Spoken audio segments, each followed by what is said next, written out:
All right, so next up we're going to be talking about Aristotle's categories. So the central theme we'll really see here is Aristotle's categories teaches us how to sort what we say about things by asking what kind of being, predicate, or expression we are dealing with. So this work, categories, is a grammar of being. Well, each category is a grammar of being and predication. Before Aristotle studies arguments, demonstrations, syllogisms, or scientific knowledge, he begins with basic ways things can be named, said, and classified. And this is also sort of the way we approach things in debate, right? So, like, he who gets to set the terms usually ends up winning the debates. But anyway, let's go ahead and start with the first point I want to make here. Why begin with categories? Well, for one thing, the categories is it's one of the first logical works. It's one of Aristotle's first logical works. It doesn't begin with arguments, it begins with terms.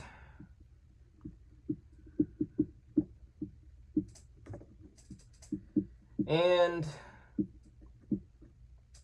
this is important because Aristotle thinks that before we can judge whether an argument is valid, we need to understand what kind of things our words signify. We need to have a common understanding of terminology before you even begin to argue, and I think that's a good point, because otherwise you're just talking about things you're not really talking about, and you're talking through each other rather than with each other. So logic begins with speech in this way, but speech must first be clarified. Aristotle begins by asking, when we say something about something, what kind of thing are we actually saying? So, and likewise, we go words, terms, predicates,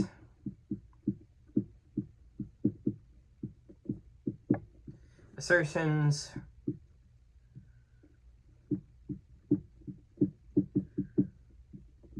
before finally reaching arguments. All right, and then we go on to this next point that I want to make here. Which the categories goes into. So, equivocal, univocal,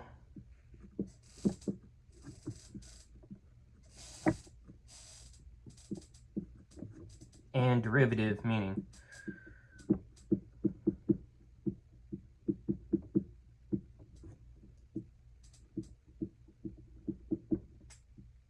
Well, naming.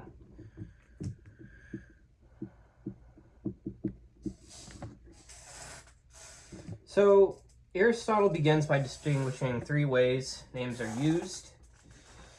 So the first of which is equivocal. So things are named equivocally when they have the same name, but the definition corresponding to that name is different. For example, a real man and a picture of a man may both be called animal, but they are not animals in the same sense. So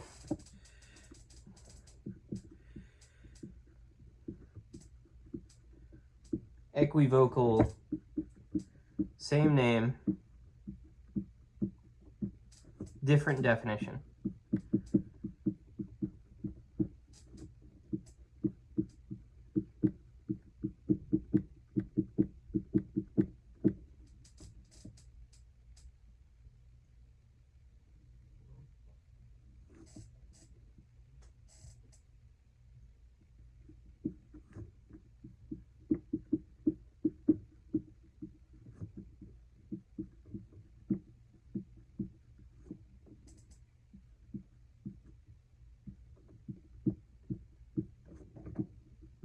All right, so and that's the example there that we used. The next one is univocal naming. So things are named univocally when they share both the same name and the same definition. For example, a man and an ox are both called animal in the same sense because the definition of animal applies to both. So, univocal.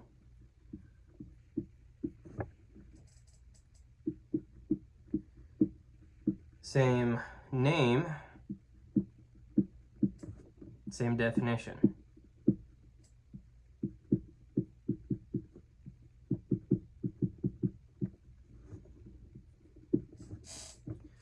The example we have, and an ox.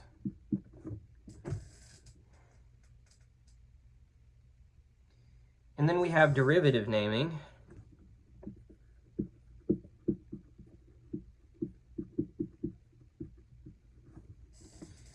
And things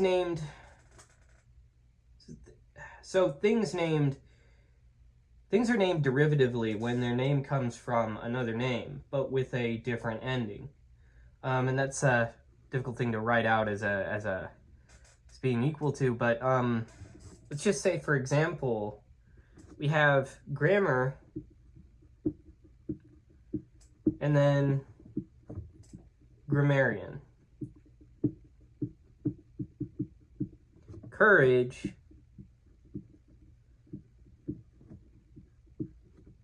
courageous. Right? So we see that with derivative naming. So this opening distinction matters because Aristotle wants to discipline our language, have it bound by a set of rules. A shared word does not always mean a shared essence in that sense. So that's the point I really want to get across for this. So same name. It's not equal same definition, of course. So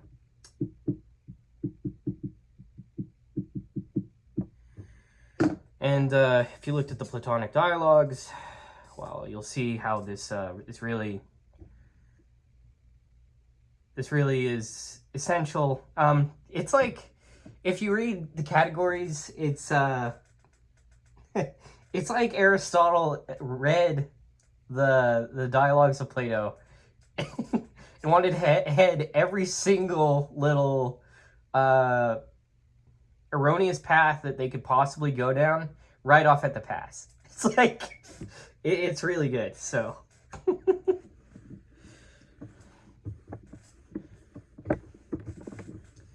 okay, on to the next point. Simple and composite expressions.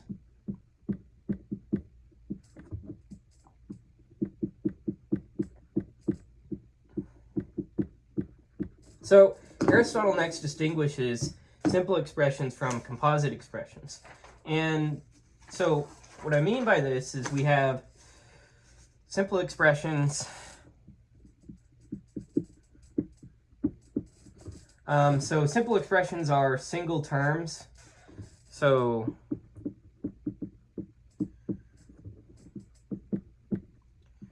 and these are things like man or ox or runs or wins. These do not by themselves assert anything true or false. So I'll add that here.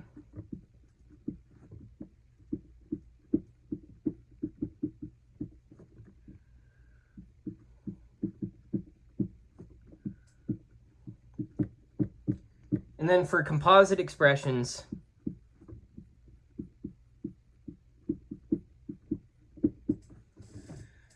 we combine terms, so hence composite, right? So this would be like, the man runs.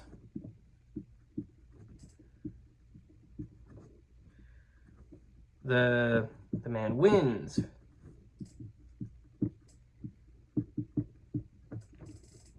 So these can be true. So these definitely carry, these make an assertion.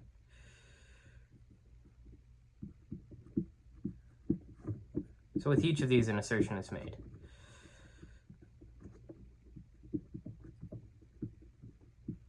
And these can be either true or false.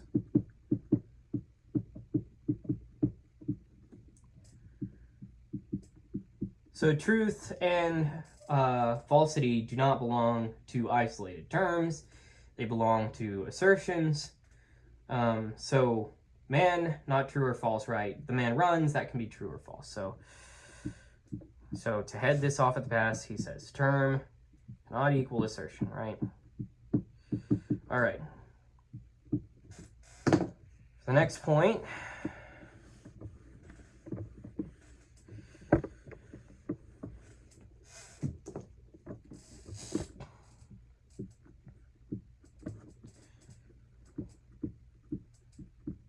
Predicable of a subject and present in a subject. So it's like that which affirms the subject versus that which is actually present in the subject. So this is one of the most important distinctions in the categories. Aristotle distinguishes between things that are said of a subject and things that are present in a subject, right? So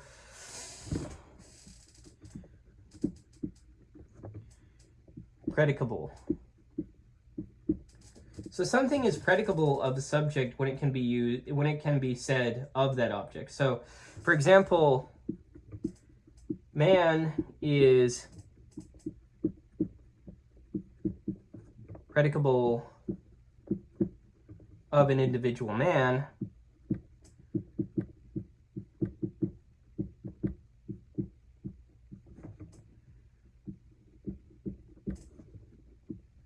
animal is predicable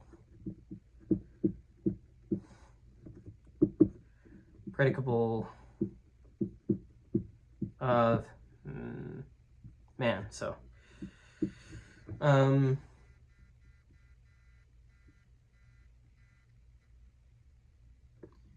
so yes, it can be said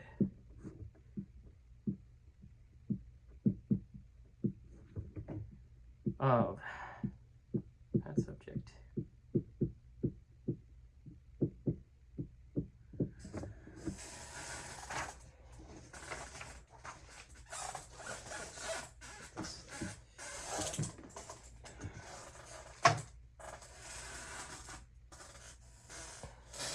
All right, so then we have present in the subject. So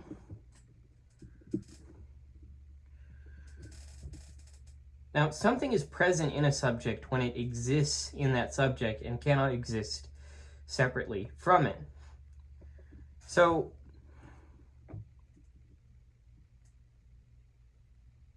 it has a sort of a contingent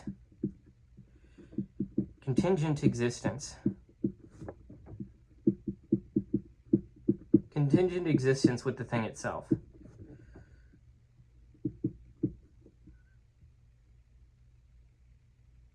I should say within the thing itself, right? So just within that subject. So what I mean by this is, well, for example, a particular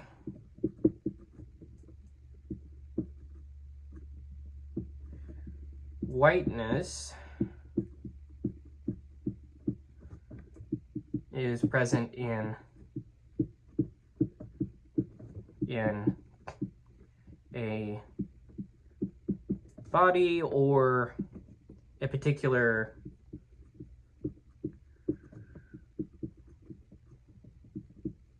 grammatical knowledge.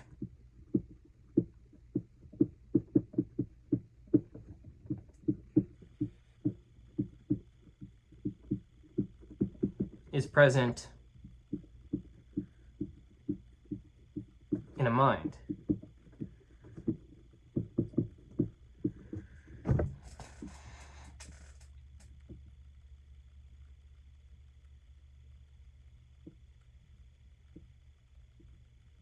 All right, so we can actually show a handy chart of this. So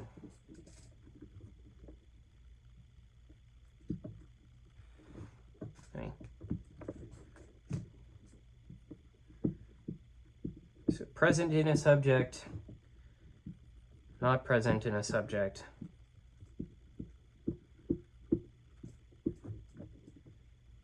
Predicable.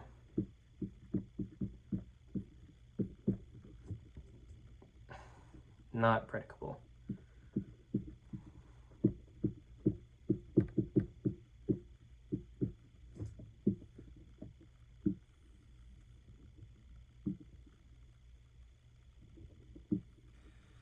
So, let me get that, okay. So something that's both present and predicable of a subject, that being knowledge. So something that's present but not predicable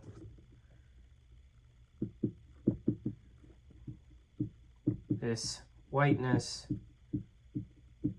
So something which is predicable but not present, man, not present nor predicable, this individual man.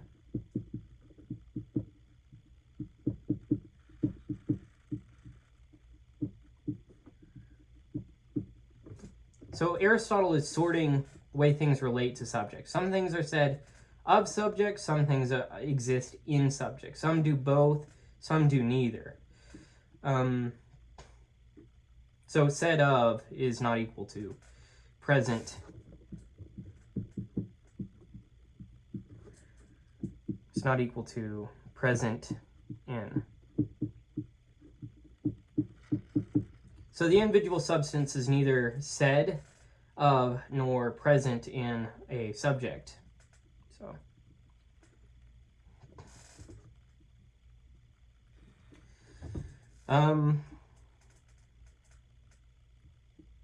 what else can I say? Yeah, that is worth noting, so I'll just note that.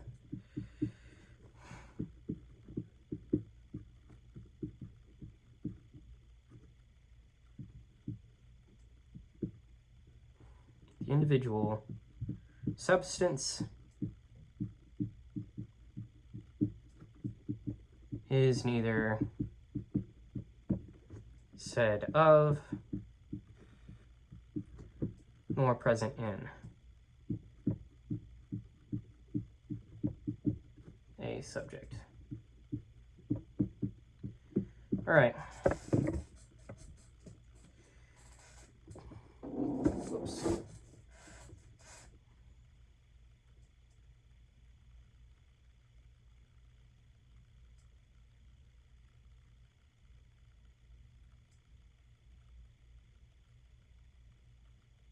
All right, moving on to the next point here.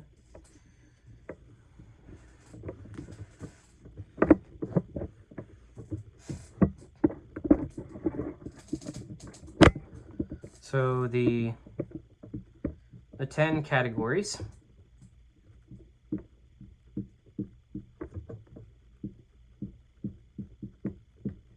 So Aristotle then lists the basic kinds of simple expression.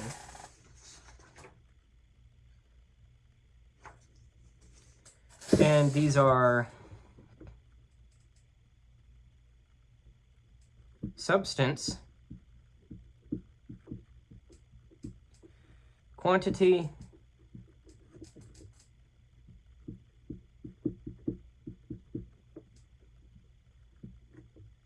quality, relation,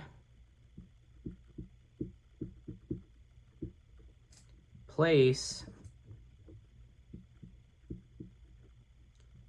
time, position,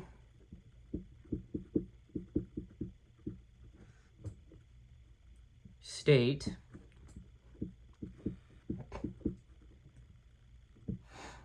action, and affection.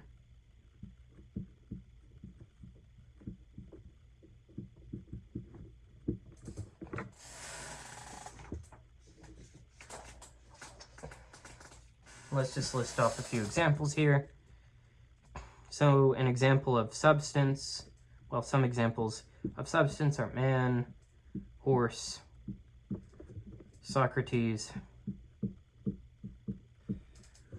Quantity, 2 cubits long, 3 cubits long.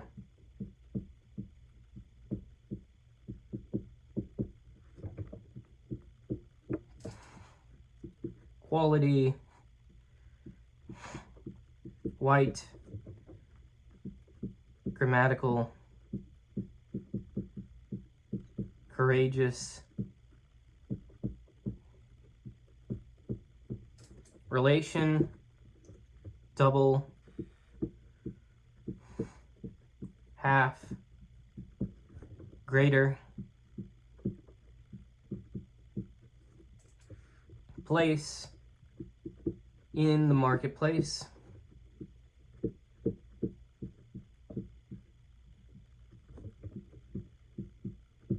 in the Lyceum. That's supposed to be one word this year.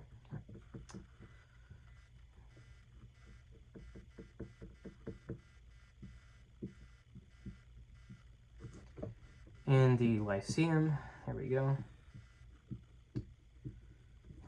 Time, yesterday, last year. Position, lying, sitting. State, shod, armed, or armed here. Action, to lance, to cauterize.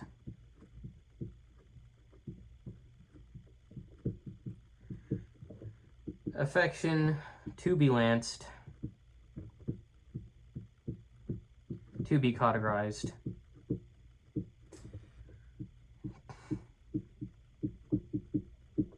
So the categories are not merely a vocabulary list. They are Aristotle's attempt to classify the basic kinds of things that can be said. The guiding question is, what kind of predicate is this, right? So all this to say,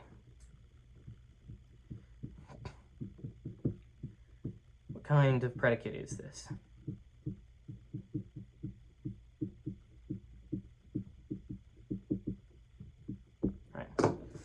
So I'm going to move on to a broader example here. Whoops, I erased that, but put it back up. So.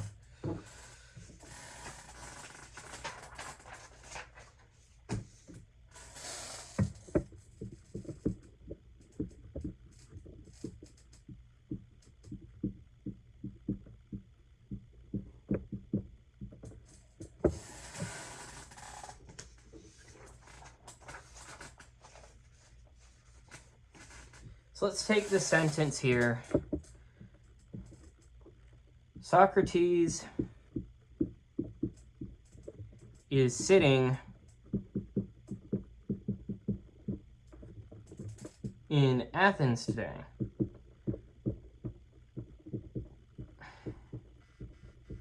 Wearing sandals, teaching Plato's students.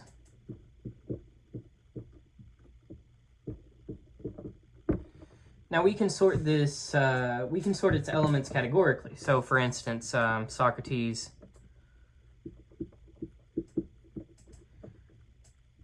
that's a substance.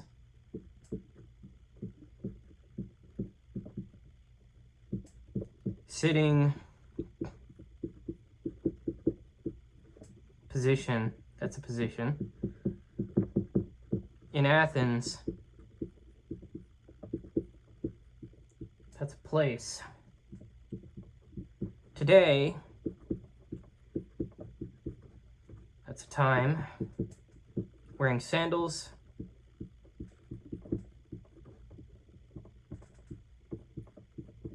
that's a state. Teaching, that's an action. All right.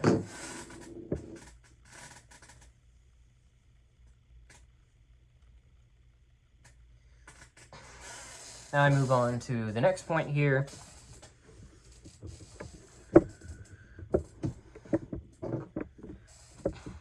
That is substance. And it's sort of, well, it is, in this work, the central category. So, what I mean by this is substance is the most important category in the work. Aristotle distinguishes between primary substance and secondary substance. So, he gives it special attention by doing so. Primary substance. So that's the individual thing.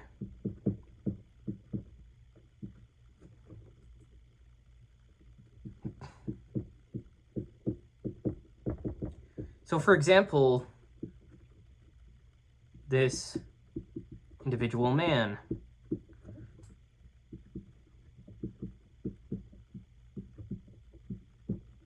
Or this individual horse.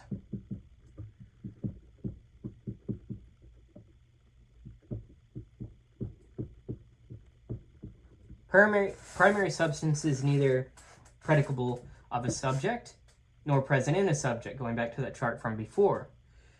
So,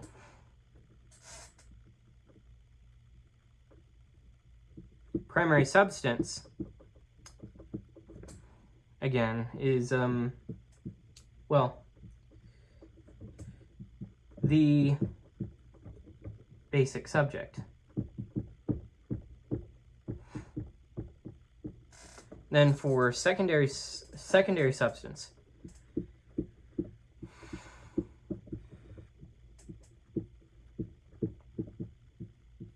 secondary substances are the species and genre to which primary substances belong.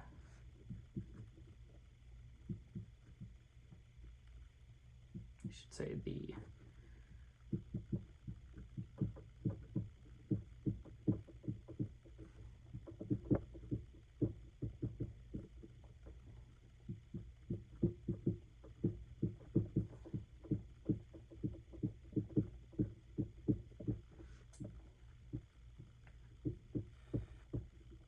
So, a few examples of that. So say we have this man, animal. Here, this man is the primary substance, while man is the species, and animal is the genus. So species and genera are called secondary substances because they tell us what the primary substance is in this case.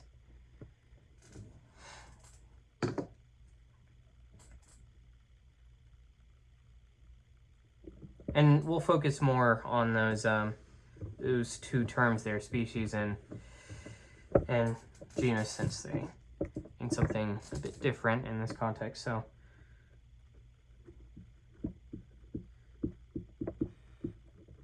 species and genus. So Aristotle says that species are more truly substance than genre because, well, or genera, because it's spelled such that It's not.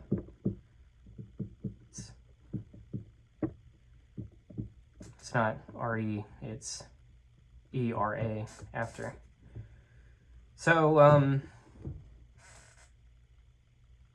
but anyway, Aristotle says that species are more truly substance than genera because they give a more precise account of the individual. So to say, well, let's just note that. I'm going to go ahead and note that. Here,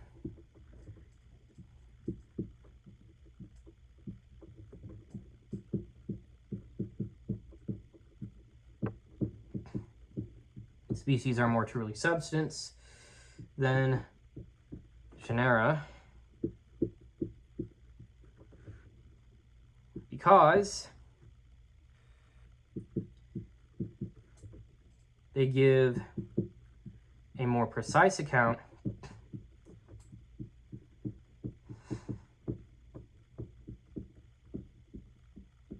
of the individual.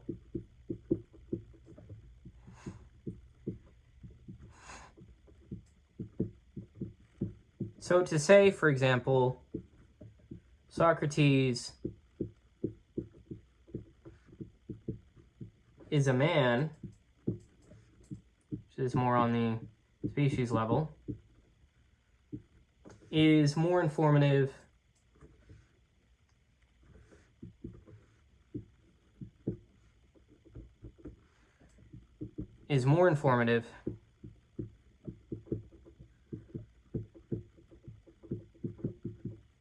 than to say Socrates is an animal.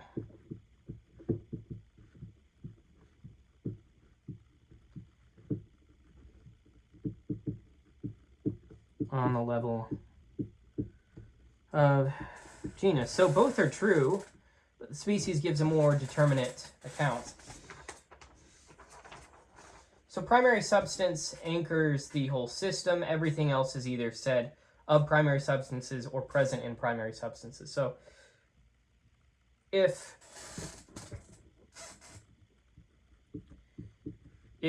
primary substances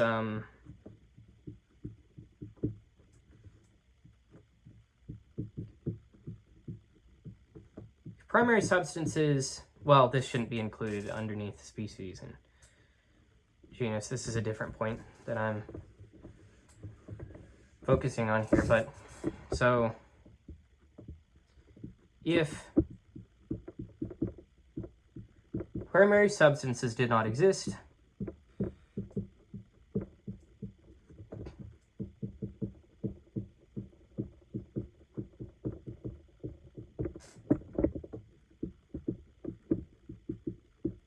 nothing else could exist.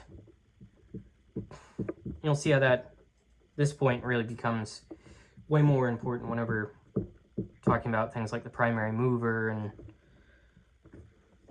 stuff like that, whenever you're talking about the metaphysics of reality, of God, and whatnot. But yes, so it's man, and animal. Right. So with that being said, let's move on to the next point here, which is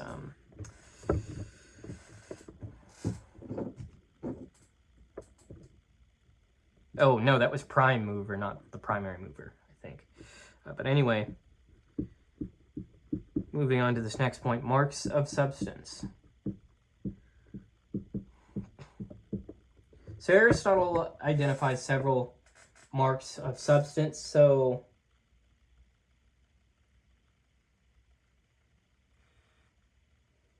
substance, okay. So for the first part, substance.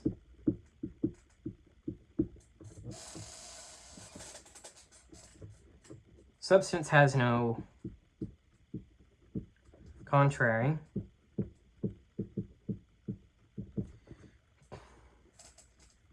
So there is no contrary of an individual man or an individual horse in this case. So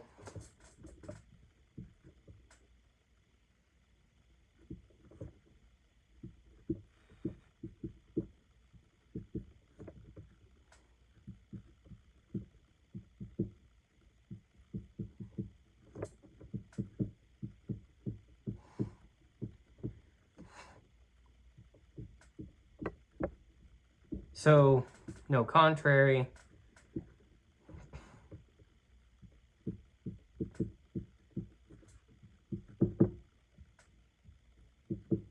This man.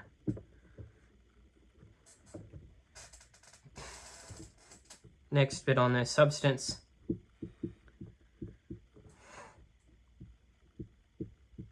Does not admit degrees.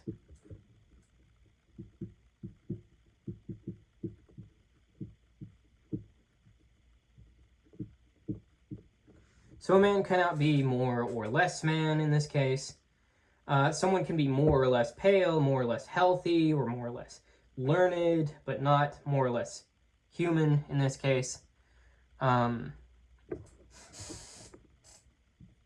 So you'll see that, you know, the way that he defines these is very different from how you could possibly define any of these things, right? So, I mean, substance. So,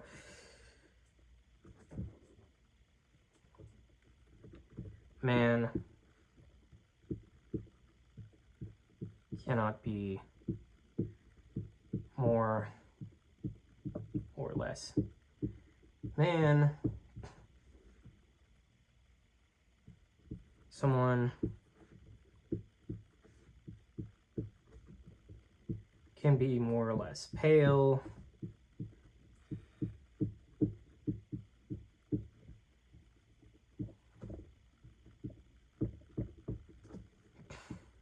More or less healthy, etc. So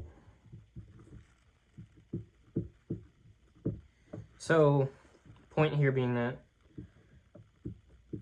quality under this definition admits degree. Substance does not.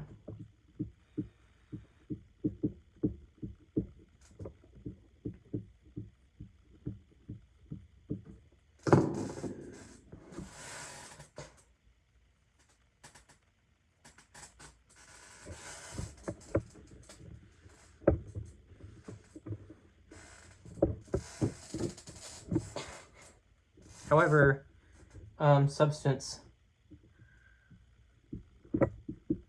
in this case can admit contrary qualities. So the same individual substance can receive contrary qualities at different times.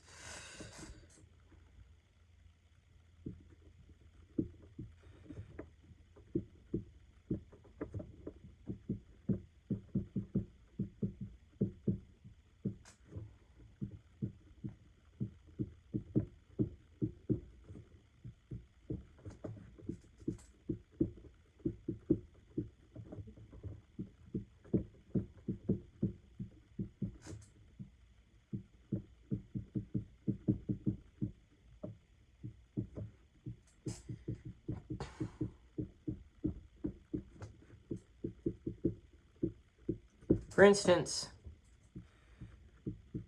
Socrates is healthy. It's just opposed to Socrates is sick. So the same individual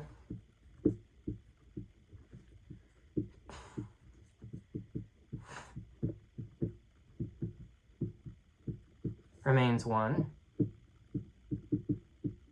and the same substance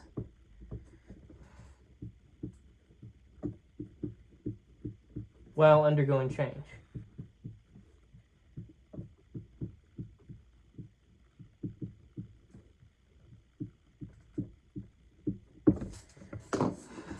That's how you kind of, that's a way in which you can deal with Heraclitus and Parmenides, right? So, but let's go back to, let's focus on a more tangible point here, and a more specific point rather.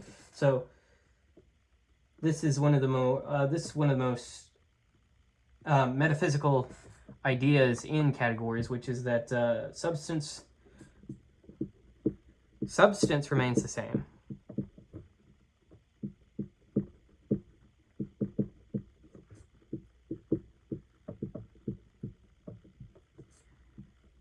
While qualities change.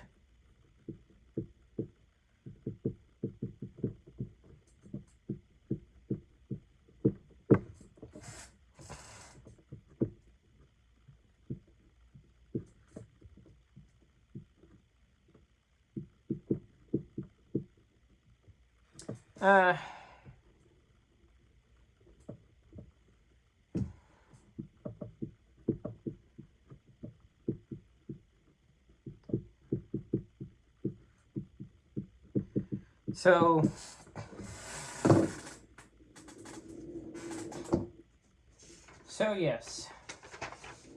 Now let's move on to focus on a different point here, which is on quantity. So quantity is divided into discrete and continuous quantity. So, I mean, yeah, we kind of keep that more or less intact up to the modern day with discrete and continuous, but I guess we kind of have stochastics, but is that really... That doesn't dissuade, well, disprove what I just said, really. So a discrete quantity, so this is... Discrete quantities have parts. They have parts that don't...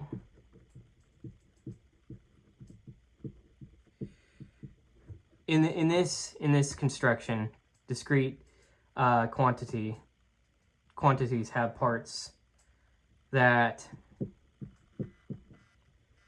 do not share a common boundary.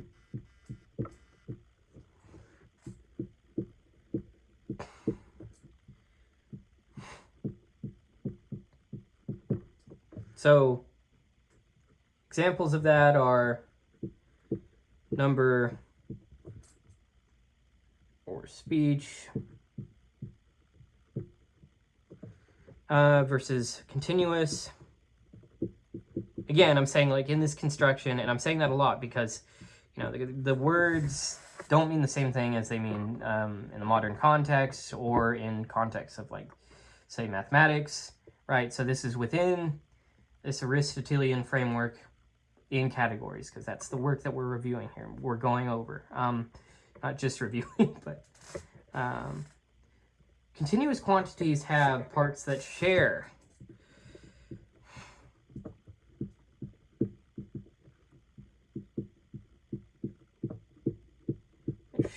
a common boundary.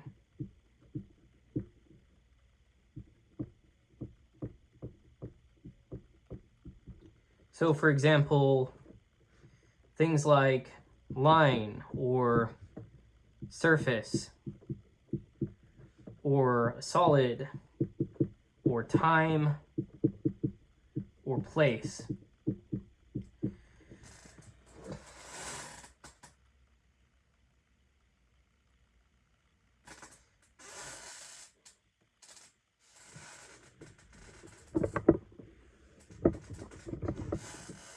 So the mark of quantity here is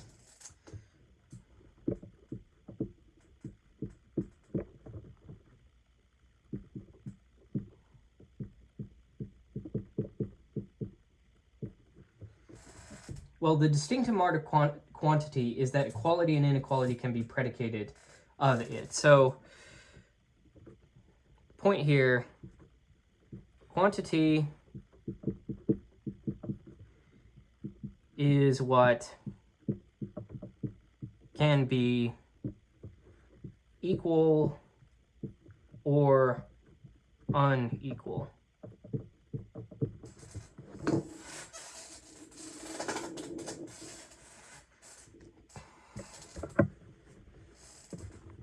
So let's move on to the next point here, which is on relation.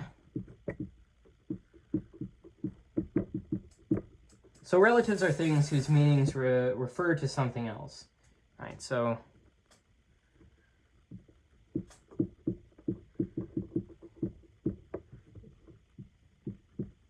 if you have a relative that sort of refers to this, well, I mean, it refers to you in a way, but relatives are things, but the common family name, whose meaning relative to what, right? So it's the constant speed of light, but relatives are things whose meaning refers, to something else.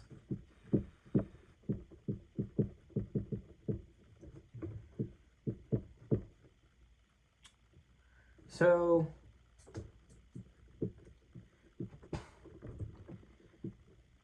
it's like double.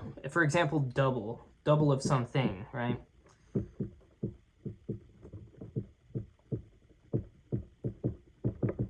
Or half. It's half of something.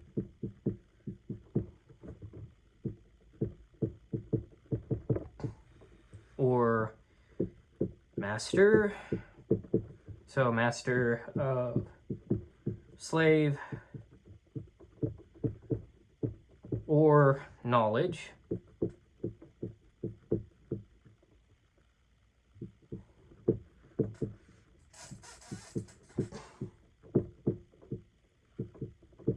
Knowledge of something. So a relative cannot be understood in isolation. So its meaning points beyond itself. You just kind of whittle this down as something to an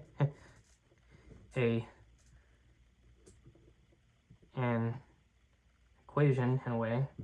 Relation is equivalent to being understood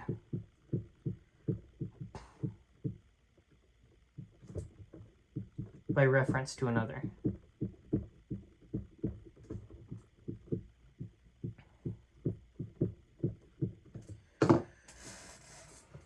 All right.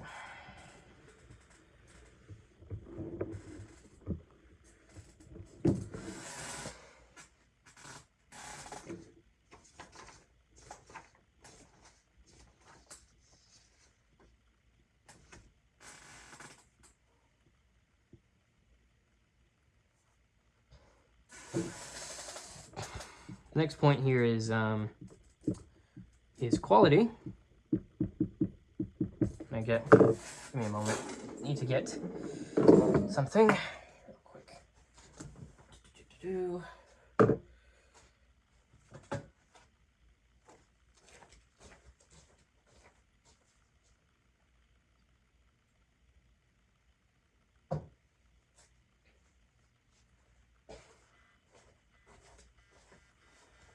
All right, so for quality answers the question, what sort of thing is this? Aristotle gives several different kinds of quality. So we ask ourselves, what sort of thing is this?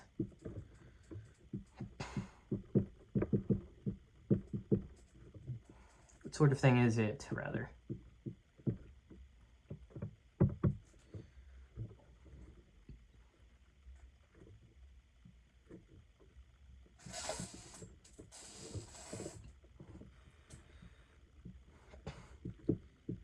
So one sort of this is habits and dispositions.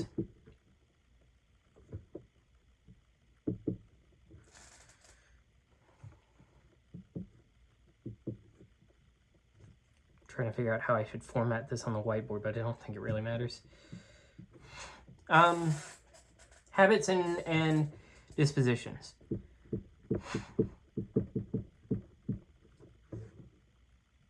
So, habit is more stable and lasting.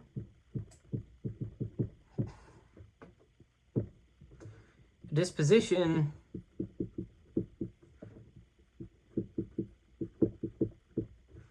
is more easily changed.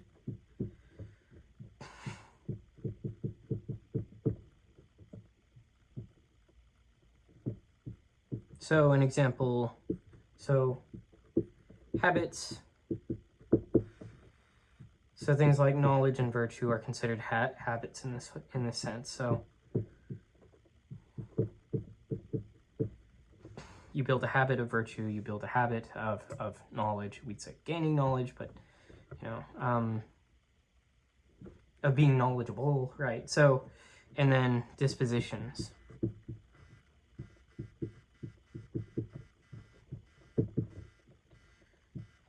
Being warm, being ill,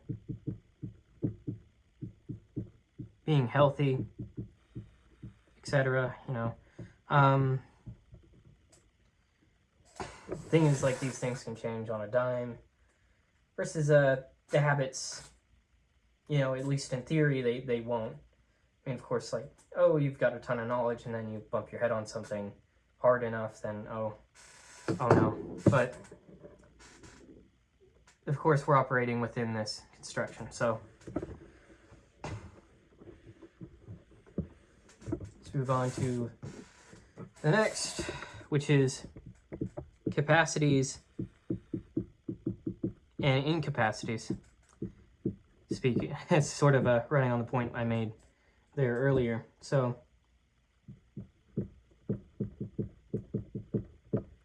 some qualities are capacities or incapacities. So the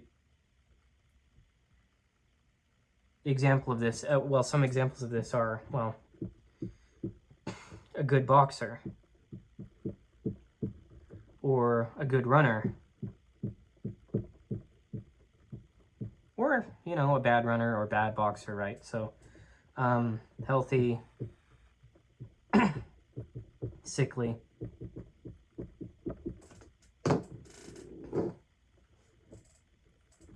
Then another sort is affective qualities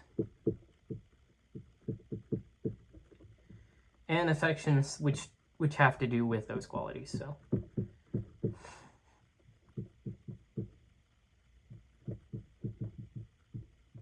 So what I mean is, well, some qualities affect perception.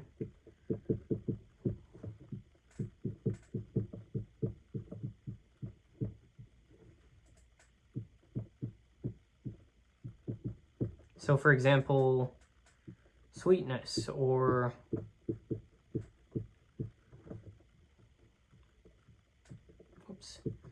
bitterness, heat, cold. And there's also a matter of shape and figure, which also applies to, which is also a sort of in this case. So shape belongs to quality, and some examples are, of course, triangular, quadrangular, straight, curved,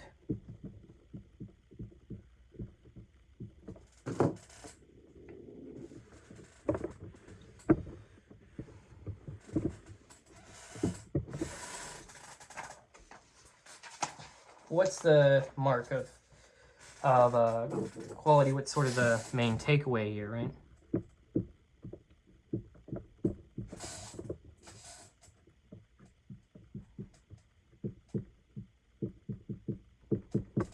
So the distinctive mark of quality is likeness and unlikeness. So it's kind of like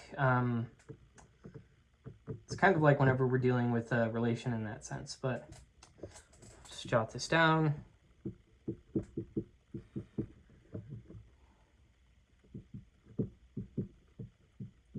Is that in virtue of which things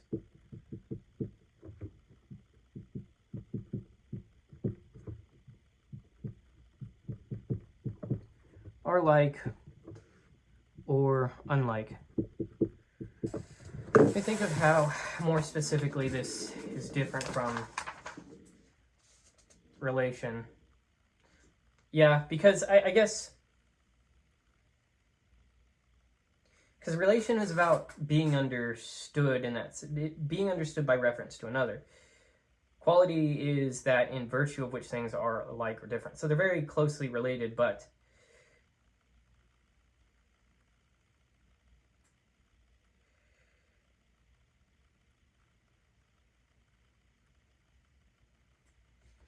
let me think of an example.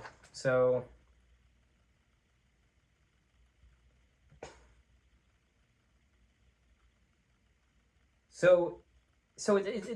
it's more, so relation is more of like, I don't know how to say this other than it's more of an active thing. So in a previous example, we said like double, it's double of something, half of something.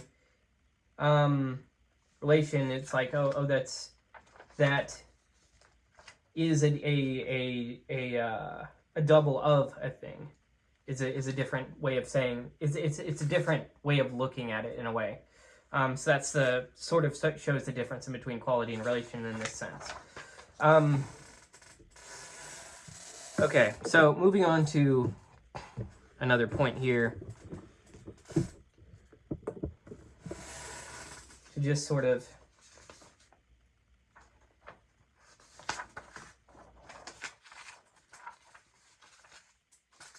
get at some of the rest of the points.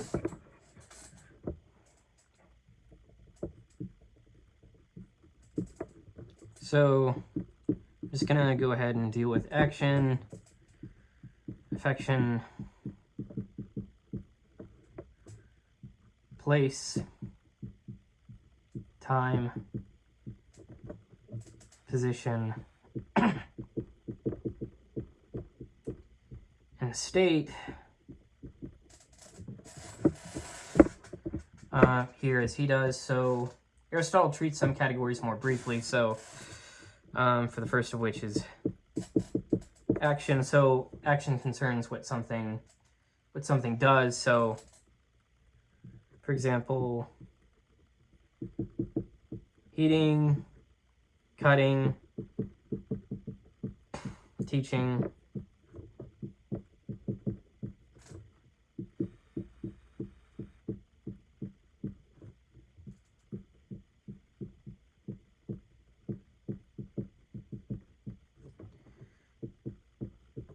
then there's affection,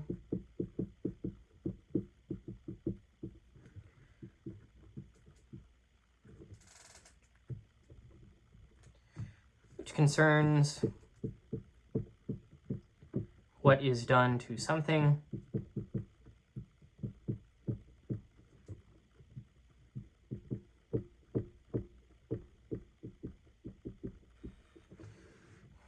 So for example, being heated,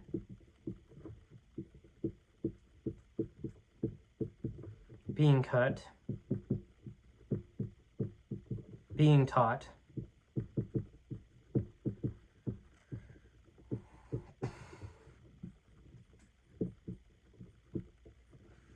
in the case of place, in which case where, right? So for example, in the Lyceum, discuss this, right? So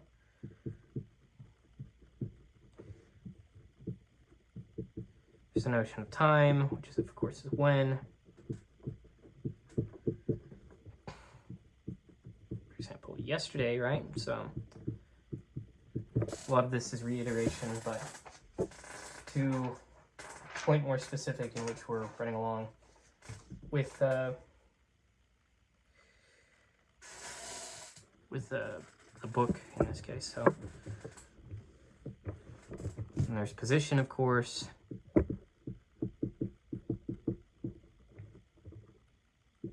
Which is posture, concerns posture. Or arrangement.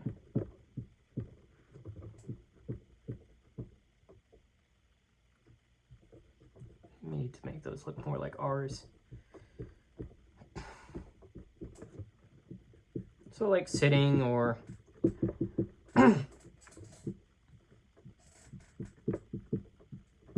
lying or standing. And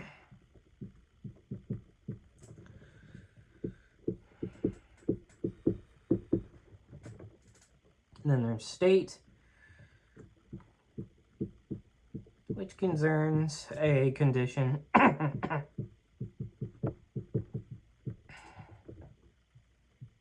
of being equipped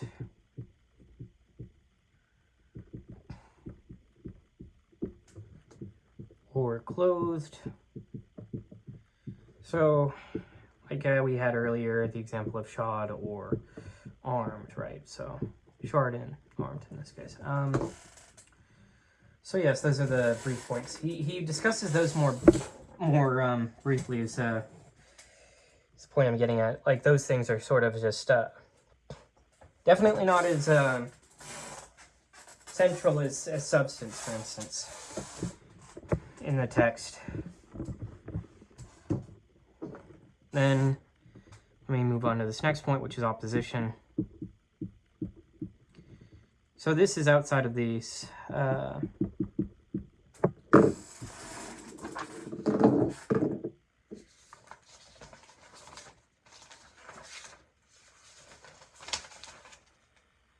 these sort of these 10 categories I mentioned, because well, he wants to talk about how, like, remember how I said earlier, he's heading off a lot of things at the past, and in this case, he's heading off the complexities that are made out of opposite things. So Aristotle distinguishes 4 different kinds of opposition, and these are,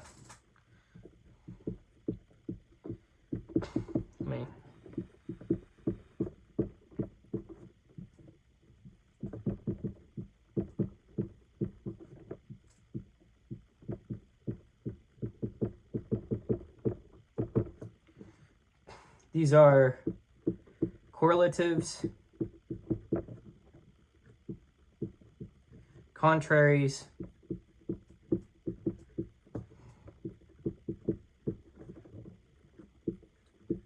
positives, and privatives. And whenever I say privatives, think of like privation, right? So, and the 4th type is affirmation and negation.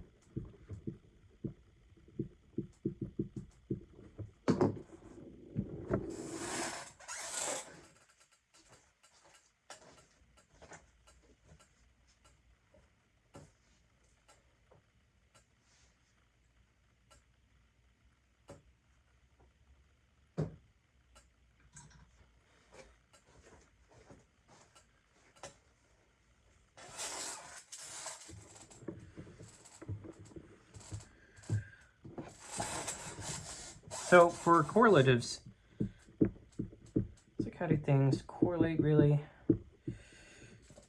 Think of like correlation in a way. Some examples of that are double, corresponding with half, or master corresponding with slave. Contraries,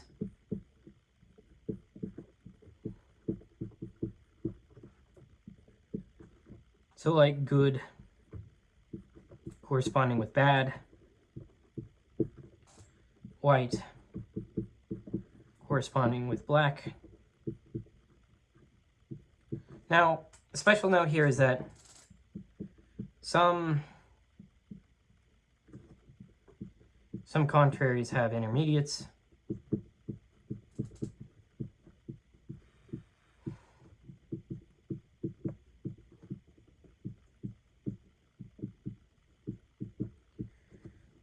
So it's like, well, between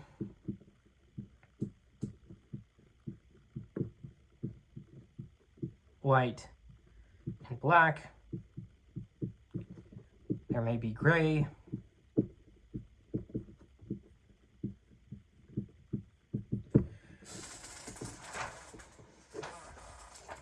Now moving on to this, the next type more specifically.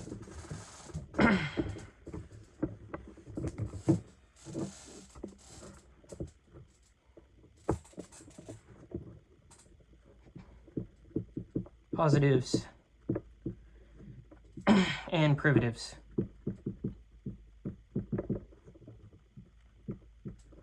So some examples here: sight corresponding with blindness, or possession corresponding with privation. So privation is not merely an absence, it is the absence of something that naturally should be present.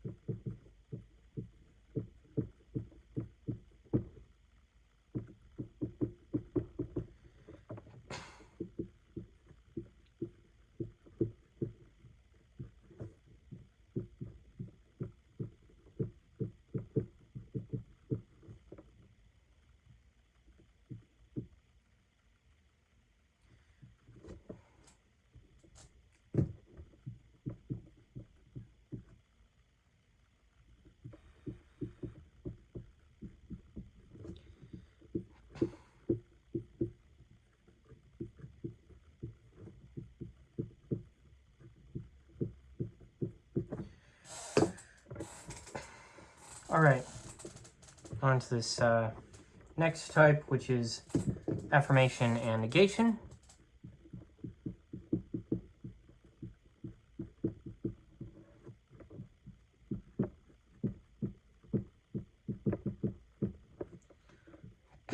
So some examples are, he sits, or he does not sit.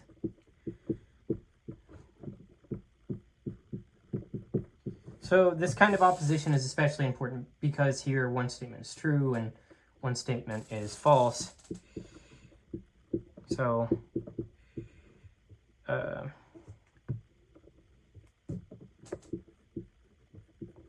each carries a true or false value. So opposition is not one simple relation in this sense. Aristotle distinguishes different ways things can be opposed. So it is to say, not every opposite is contrary, is a contrary. All right. Now, on to the next point.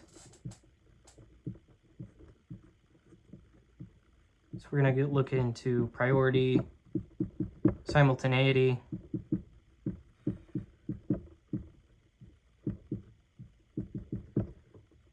motion, and having. Not how, having. It's kind of like, how do you pronounce just having something? Versus halving something, right? But, so the final sections of the categories refine important philosophical terms. So just to start off with priority, something can be prior in several senses. So it can be prior in ... well, time, dependence,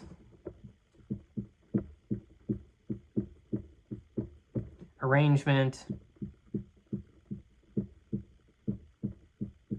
honor, importance, or cause, or as cause. So I should say by here, by dependence, or in time, and some of these have different words to go with them, and then this one would be as, cause, and in, honor, in importance, in arrangement, right? So there's that. And then there's simultaneity, which is that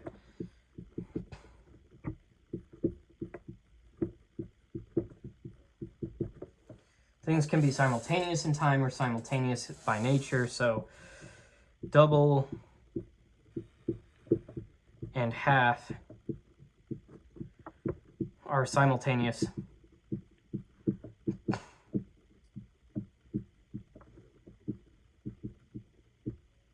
by nature because each implies the other.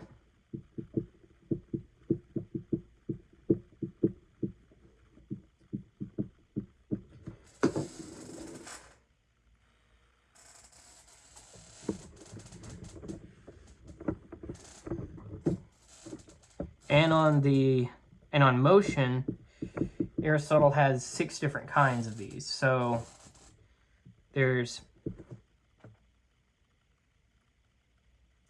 generation, destruction,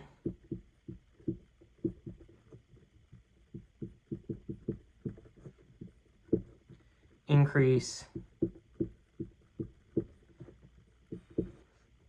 diminution, alteration,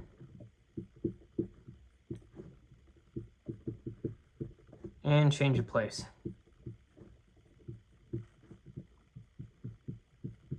We'll get into more of that in some of his physical treatises. So, but you can sort of see just how this, it's like, oh, if you generate something, it's kind of like creating something in a sense, but not really, because you're not like literally creating something out of nothing. You're just meshing things together to create a new thing. Destruction, of course, is like breaking that down. Increase, of course, is like increasing the amount of something. Diminution, decreasing. Alteration, that's like any sort of thing. Like, oh, the marker's here, and then it's like gets hit by something now. Or no. Rather, it's like, what is it? Like if I were to like put this in a blender for like a second and then pull it out, it's altered. It's like there's definitely some form of diminution and destruction, I guess, going on there, but not completely. And then there's a change of place. So the marker is here, and then I move it over there, right? So, so yes, again, those will be discussed more in detail whenever we get onto his physical treatises, what he means by each of those things. So, and then there's having, to possess something, right? So to have, right? So for example, to have knowledge,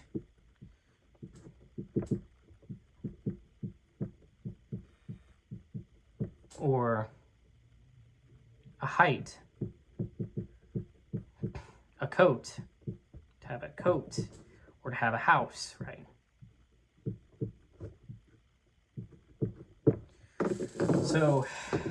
So yes, and yeah, I can move on to this next point now, which is that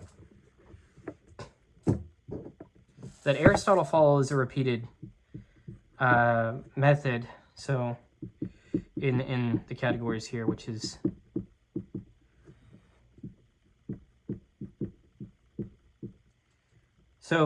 and that is really define the kind,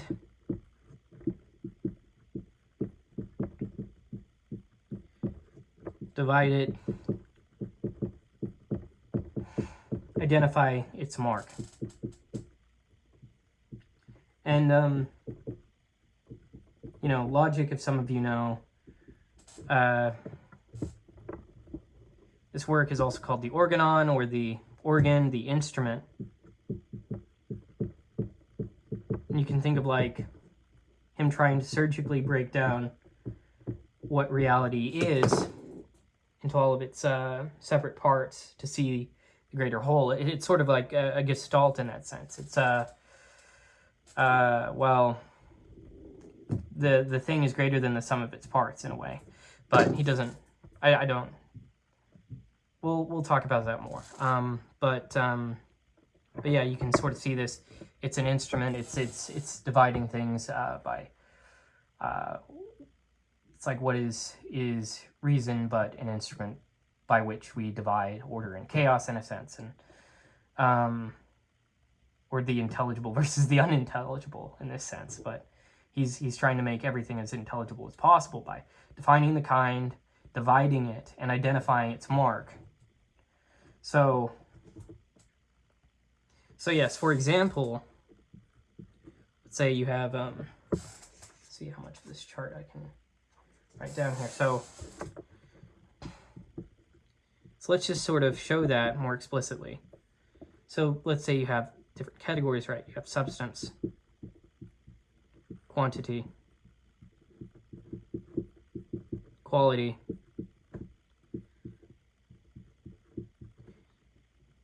relation.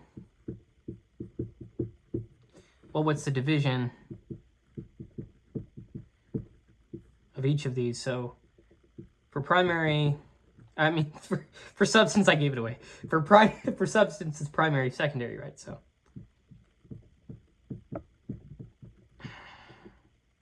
for quantity, we have discrete, continuous,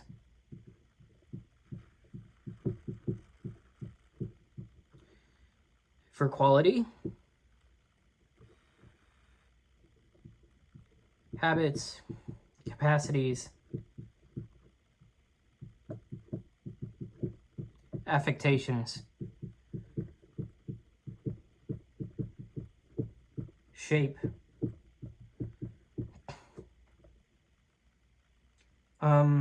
For relation, various correlatives.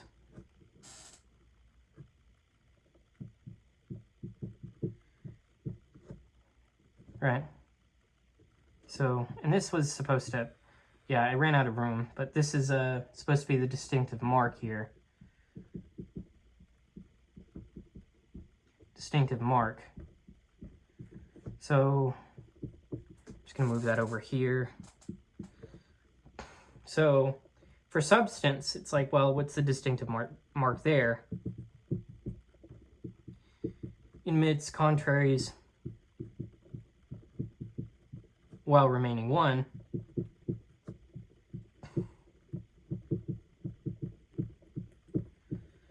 And then for quantity we have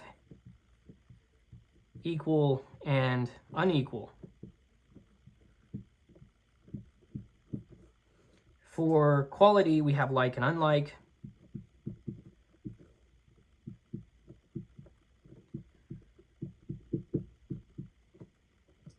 For relation, we have reference to another.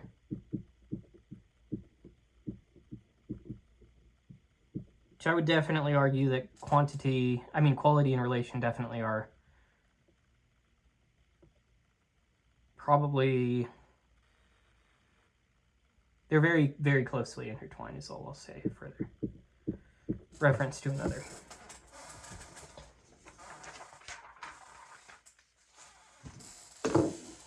Okay.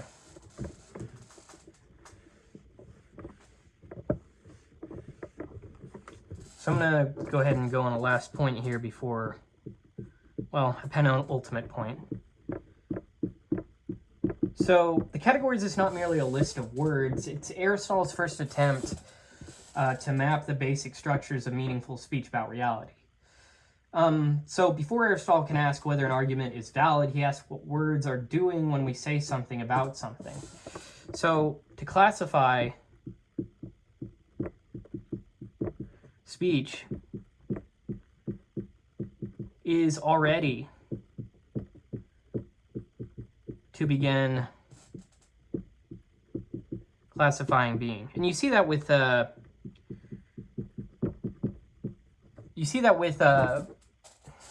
origin myths and whatnot. Just so like in Egyptian mythology, I I can't remember who it is. I think it might be Ra, who begins like naming different things and they come into being. And it's the same thing with like the Bible in Genesis.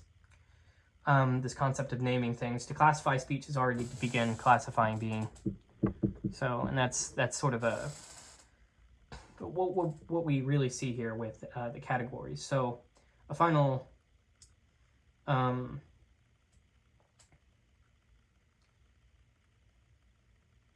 so yes, to reiterate, Aristotle begins logic by clarifying language, and the most important distinction is between what is said of a subject and what is present in a subject. Primary substance is the anchor of Aristotle's categorical. Okay, this deserves to be a point in and of itself. So I'll just say final framing. So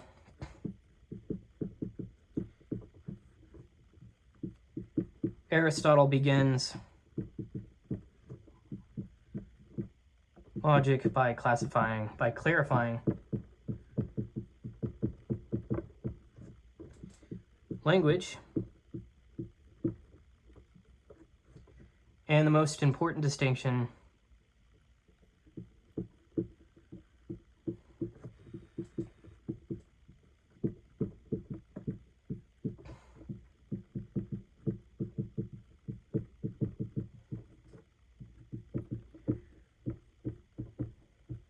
is between what is said of a subject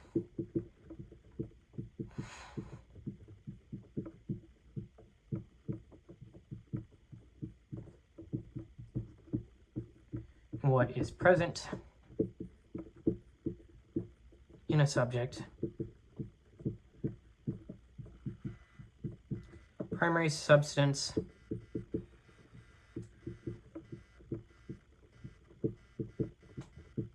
is the anchor of Aristotle's categorical system.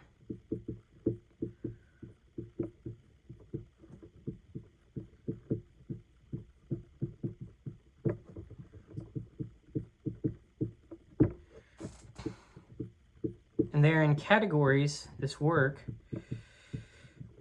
is Aristotle's first map